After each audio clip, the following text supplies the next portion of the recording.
Welcome to Amsterdam.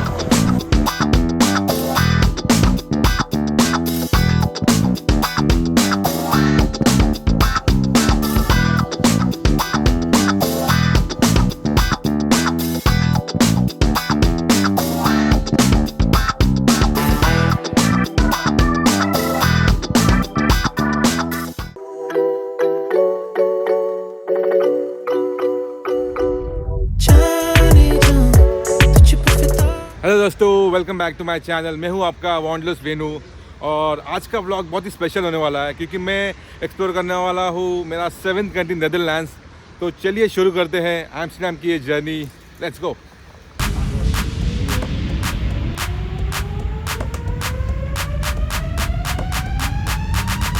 दोस्तों, जब भी हम यूरोप ट्रैवल की बात करते हैं तो एक कंट्री का नाम हमारे मन में ज़रूर आता है जिसका नाम है नीदरलैंड्स। और मैं जा रहा हूँ आज नीदरलैंड्स की कैपिटल एम्स्टर्डम में मेरे मॉम के साथ। Let's go. बेल्जियम से एम्स्टर्डम रोड ट्रिप का सफ़र 3-4 घंटे का है, लेकिन जब सीनरी इतनी खूबसूरत हो तो वक्त कैसे बीत जाता है पता ही नहीं चलता।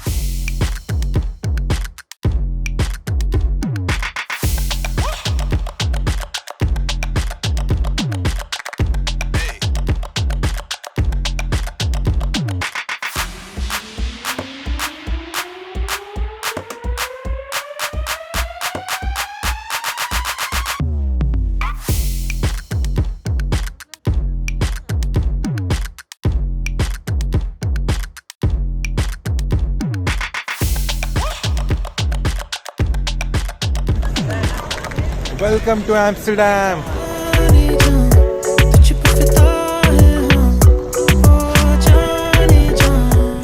एम्स्टर्डम सेंट्रल स्टेशन से बाहर निकलते ही सब कुछ जिंदा लगता है।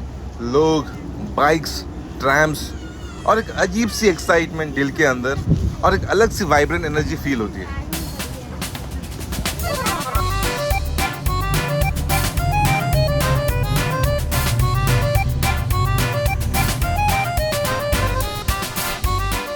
जैसे ही डम्बर्ग स्ट्रीट की ओर बढ़ रहा था, एक आइकॉनिक बिल्डिंग मेरे आंखों के सामने आई जिसका नाम था होटल विक्टोरिया। ये वही जगह है जहां कंगना रनौत की फिल्म क्वीन का एक हिस्सा यहीं पे शूट हुआ था। उस फिल्म ने हमें ये बताया था कि सफ़र सिर्फ जगह नहीं बदलता, इंसान भी बदल जाता है।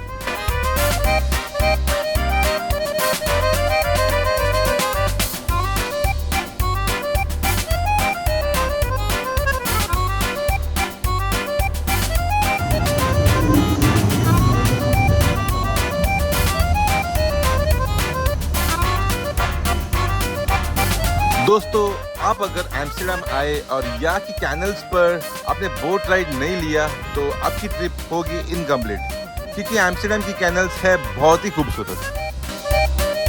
एम्स्टर्डम आते ही सबसे पहले हमने लिया कैनाल राइड। 14 यूरोज में 1 आवर का ये राइड ऑलमोस्ट पूरा सिटी की कैनल्स को कवर करता है। तो दोस्तों, हम अपनी बोट राइड स्टार्ट कर रहे हैं डम्बर्ग स्ट्रीट से।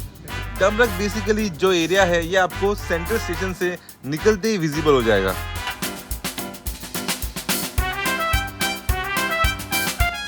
याद रखिए, सीट नंबर्स पहले से ही एलोकेट नहीं होते हैं। सीट्स आपको एलोकेट होती है first come first serve basis पर।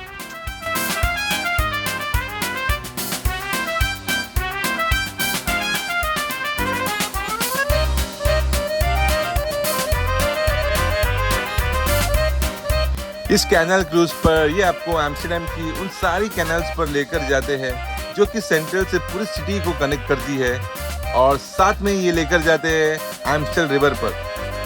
एम्स्टल रिवर वही रिवर है जिसके नाम पर एम्स्टर्डम का नाम पड़ा हुआ है। तो 12th सेंचुरी में एम्स्टर्डम हुआ करता था एक फिशिंग विलेज, और फिर 1220 में एम्स्टल रिवर पर बनाया गया एक डैम, और एम्स्टल रिवर और उस डैम का नाम कंबाइनली मिलाकर हो गया Amsterdam.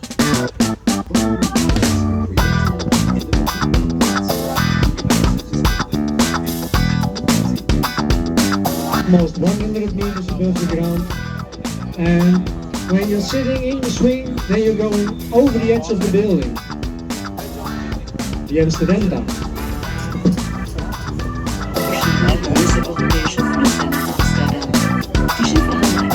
zwischen 110 und 150 Metern und bieten Platz für ungefähr ये जो हाउसेस आप देख रहे हो ना, ये सिर्फ बिल्डिंग्स ही नहीं, ये एम्स्टर्डम की हिस्ट्री की जिंदा मिसाल है। Most of this houses 17th century के हैं, जब एम्स्टर्डम का गोल्डन एज चल रहा था। तब ये शहर दुनिया के सबसे बड़े ट्रेड सेंटर्स में से एक था।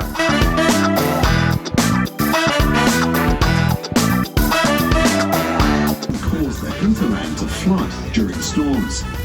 In order to protect the hinterland and its inhabitants, dams were built. That is how Amstel. The framed house is of course part of the museum.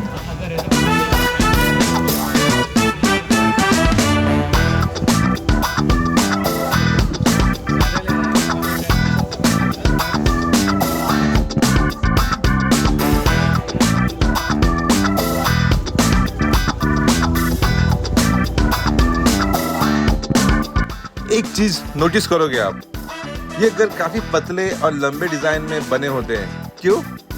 क्योंकि उस टाइम पे प्रॉपर्टी टैक्स घर के width के हिसाब से लगती थी, तो लोगों ने स्मार्टली घर ऊंचे और नैरो बनाए टैक्स बचाने के लिए।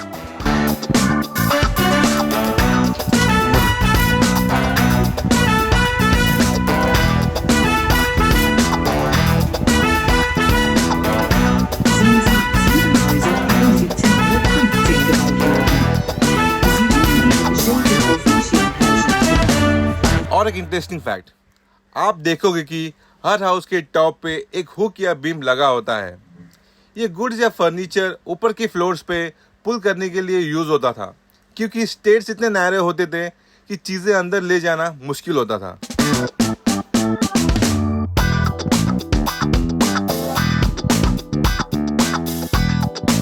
कैनाल के साइड वाले ये घर वेनिस की याद दिलाते हैं, लेकिन इनकी कहानी और आर्किटेक्चर पूरी तरह से डच है, जो कि प्रैक्टिकल, ब्यूटीफुल और टाइमलेस है।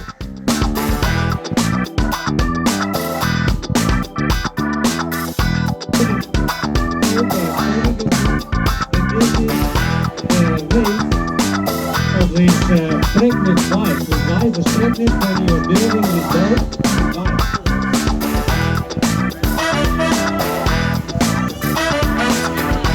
दोस्तों, क्या आपको पता है एम्स्टर्डम सिटी में मोर देन 165 कैनाल्स हैं, और इन सारी कैनाल्स को एक साथ जोड़ दिया जाए तो ये बनती है 100 किलोमीटर से ज़्यादा का भी कैनाल रिंग।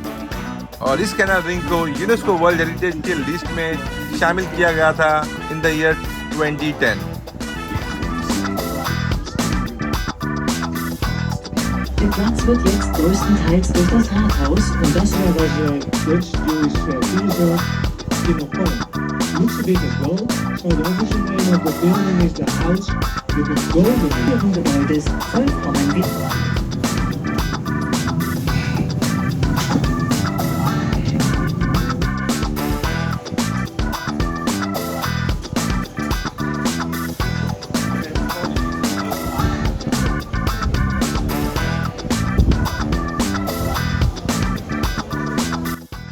और अब हम आए हैं डमरक स्क्वायर, एम्स्टर्डम का दिल, जहाँ हर पल कुछ ना कुछ इंटरेस्टिंग हो रहा होता है। ये जगह फुल ऑन वाइब है, चारों तरफ टॉल हिस्टोरिक बिल्डिंग्स, होटल्स और शॉप्स, और बीच में एक क्राउड जो हर कॉन्टिनेंट से लगता है। लोग या तो फोटोज ले रहे होते हैं या स्ट्रीट परफॉर्मर्स को एंजॉय कर रहे होते हैं। कभी कोई स्टैचू बन जाता है तो कभी कोई फायर जगलिंग कर रहा होता है। सामने का रॉयल पैलेस एकदम मजेस्टिक लगता है, उसकी ग्रैंड आर्किटेक्चर और उसके सामने की वाइड ओपन स्क्वायर में चलना एक रॉयल एक्सपीरियंस लगता है।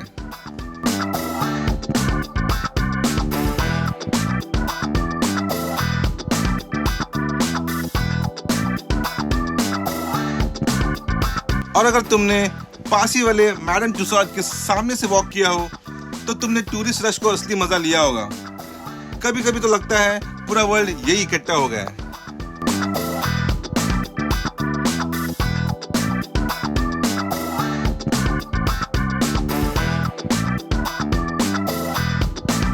एम्स्टर्डम आए और मैनिकिन पीस की फ्राइज ना खाई तो क्या किया? ये फेमस फ्राइज हर बाइट में क्रिस्पीनेस और फ्लेवर का ब्लास्ट है। It is highly recommended.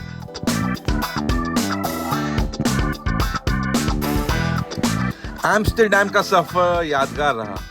Beautiful views, amazing food और माँ का प्यार।